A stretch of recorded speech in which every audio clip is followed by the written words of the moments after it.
हमारे इस चैनल मैथिली गंगा को लाल बटन दबाकर सब्सक्राइब करें व घंटी के निशान का बटन दबाएं ताकि सभी नए वीडियो आप तक तुरंत पहुंचे बिल्कुल मुफ्त।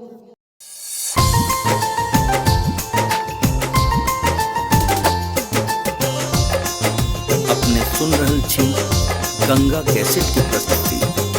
बैठी दुआरिया कान छिमैया, बैठी दुआरिया कान छिमैया, कोना हेत छठ में त्योहार गे। पैसा बिना गेहूँ कोना खरीदबै, पैसा बिना गेहूँ कोना खरीदबै, कथी से लिखल कपार गे।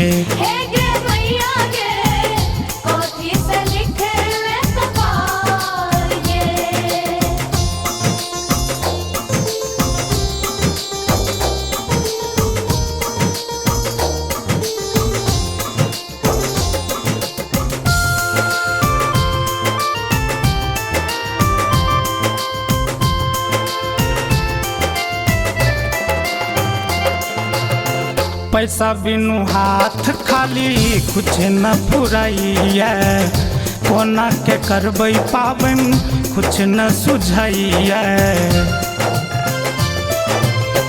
पैसा बिनु हाथ खाली कुछ न फुराइया, कोना के करबै पाबनि कुछ न सुझाइया।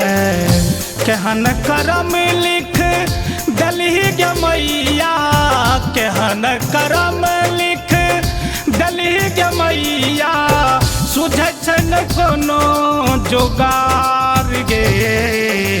पैसा बिना गेहूँ कोना खरीदबै, कथी से लिखल कपार गे।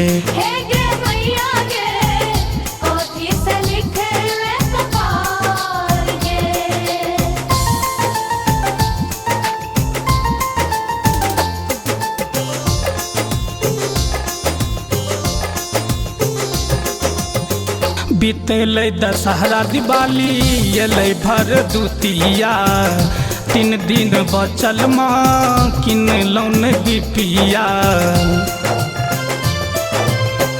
बीतलै दशहरा दिवाली एलै भरदुतिया, 3 दिन बचल माँ किनलौं न गिफ्टिया।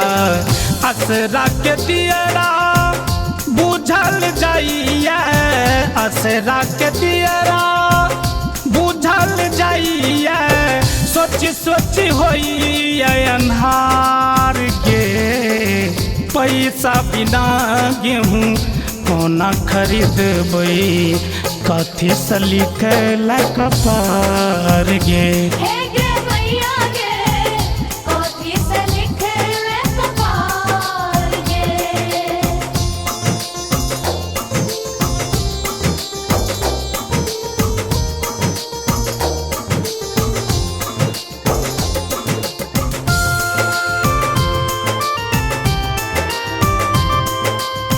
अपने सुन रहल छी गंगा कैसेट की प्रस्तुति।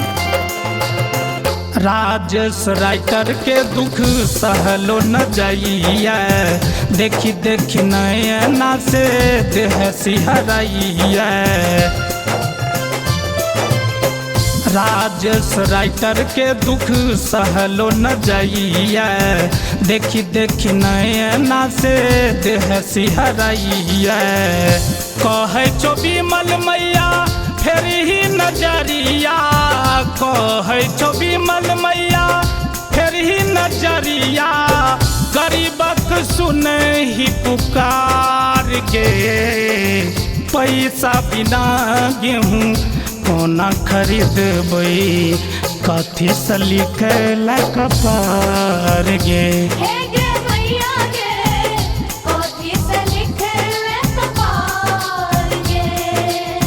बैठी दुआरिया कान छिमैया, बैठी दुआरिया कान छिमैया, कोना हेत छठ में त्योहार गे। पैसा बिना गेहूँ कोना खरीदबै पैसा बिना गेहूँ कोना खरीदबै कथी से लिखल कपार गे।